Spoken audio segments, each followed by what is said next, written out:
Hello and welcome to WRUWFM 91.1 Cleveland. You are currently listening to A Different Drum, where the more you love music, the more music you love, every Monday, noon to 1:30 p.m. Today is a very special show. I've got an interview with acoustic guitarist Warren Burnett from Massachusetts.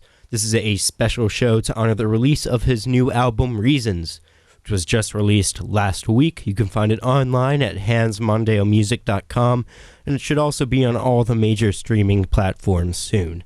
The album features Warren's usual ear for melody and his tasteful playing, but it also features a lot more rock influences and a lot more auxiliary instruments than some of his past albums.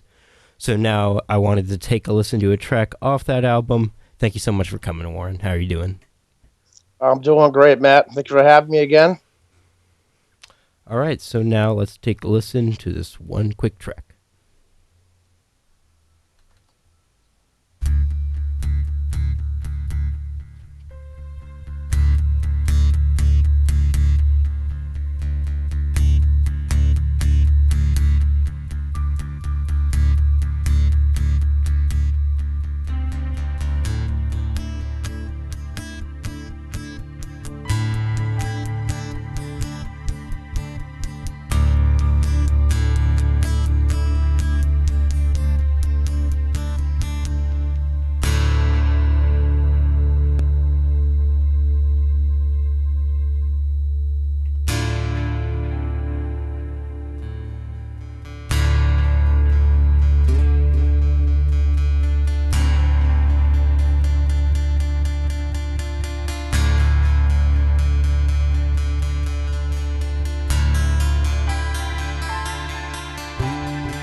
right, so that song was Black Rain by Warren Burnett off his latest album, Reasons.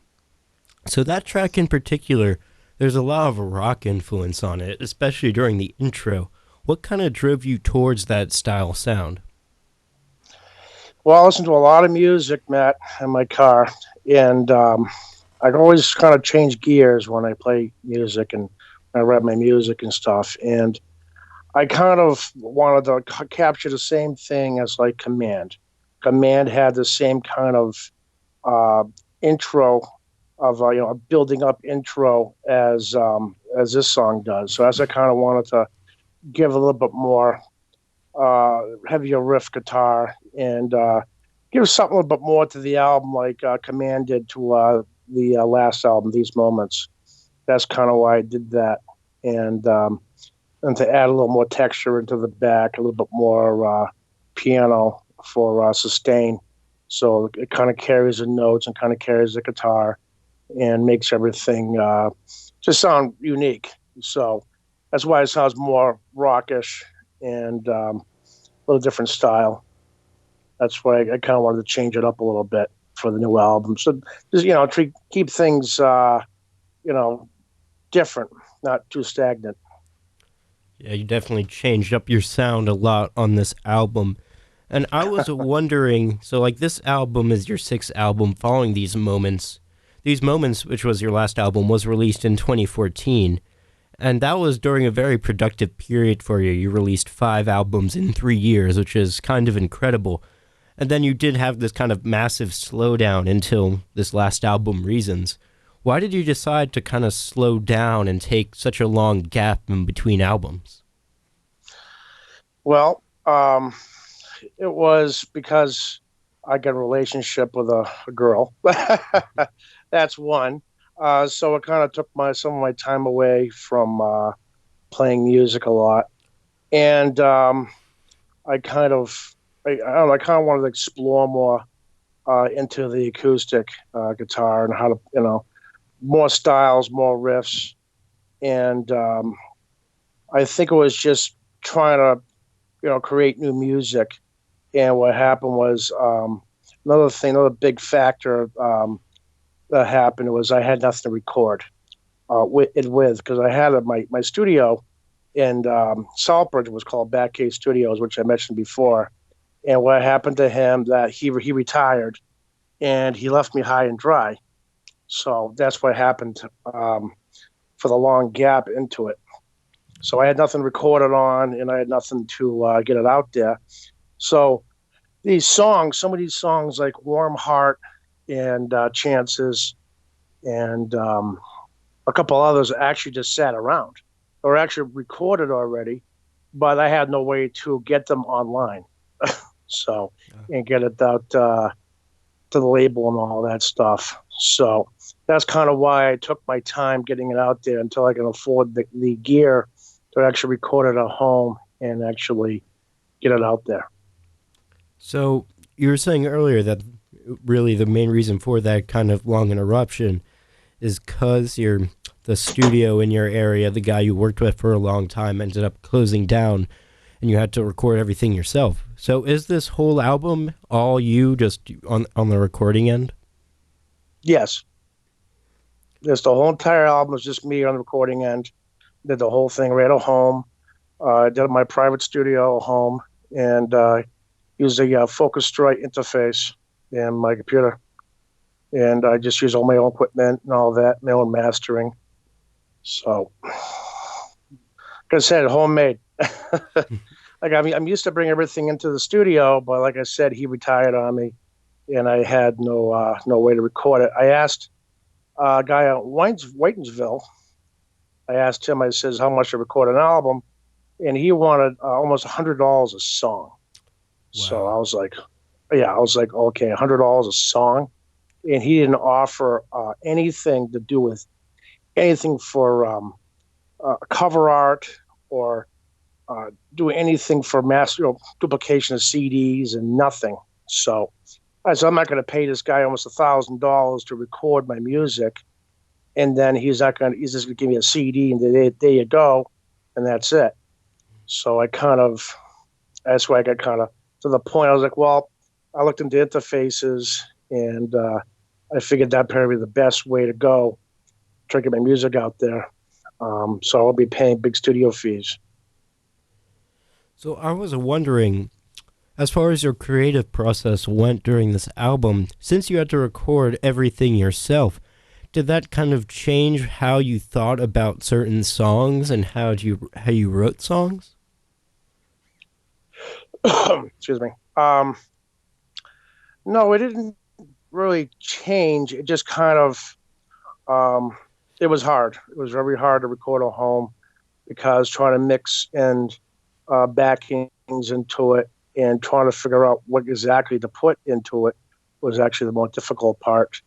Um, but my writing process with it was actually over a period of time, like I said, and I did these songs last year, a lot of my shows, and it was kind of like just as I was going, I was writing them last year, like the song "Family" and "Rail Walk" and other tracks in there. Pride. I actually just re-recorded it the I don't know, about a month ago, and I put it on the album.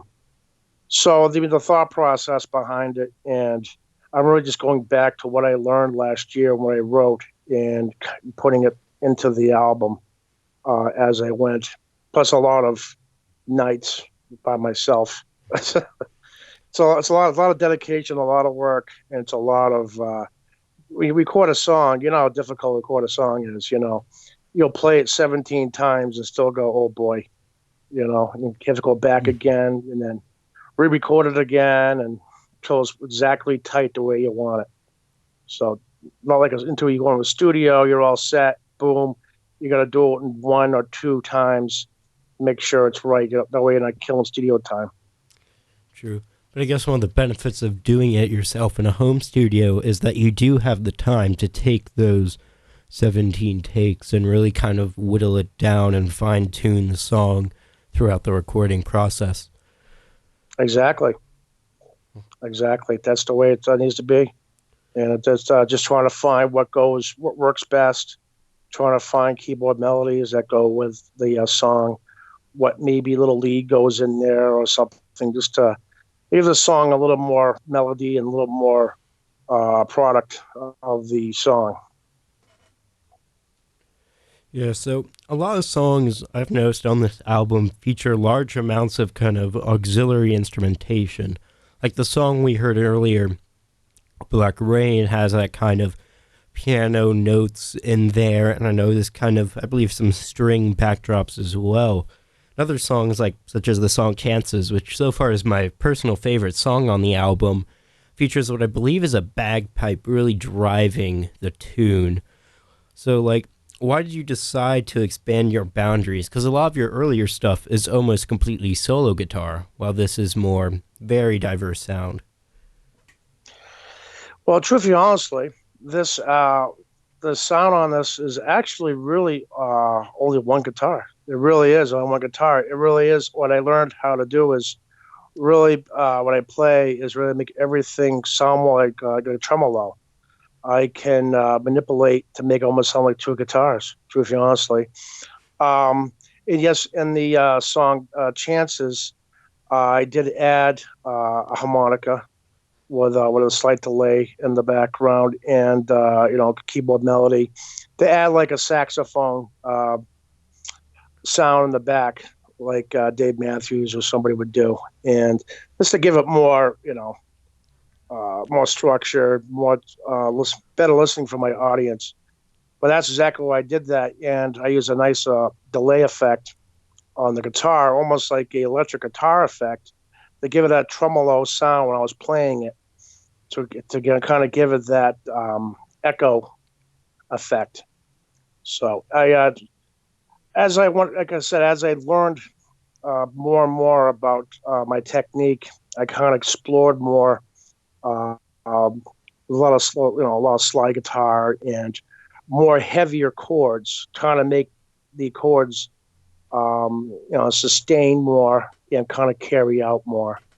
and kind of pauses between to give the sustain effect of each song that I've done so far on this.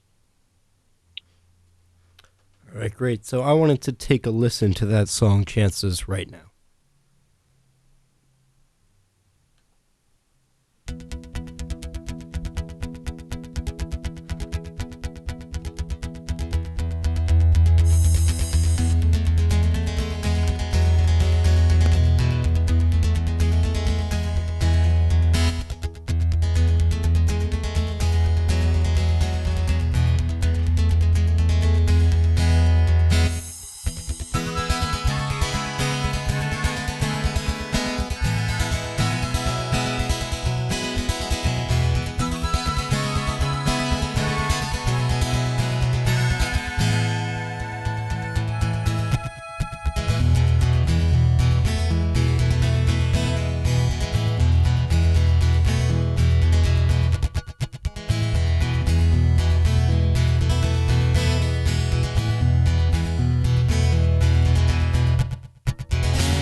All right, that song you just heard was Chances by Warren Burnett. Warren is currently joining me today. Now, this is actually the second time I've had Warren as a guest on my show. The first time was last year, but I didn't actually air the interview on WRUW. I aired it on WOWD LP Tacoma Park. That's where I have a show during the summer and winter breaks when I'm not here at Case. This is actually my last Monday show here this semester. So if you want to keep in touch and keep listening to my show and want to keep hearing kind of music and interviews, I'm going to be going back to DC. Be doing a show with the Old Soul Collective every Sunday, noon to 1. So Warren, that song Chances, really fantastic, great driving rhythm, and also a really cool melodic sound. What was like the inspiration behind that song in particular? Well, I've been listening to a lot of blues, so I kind of wanted to add some slide into it.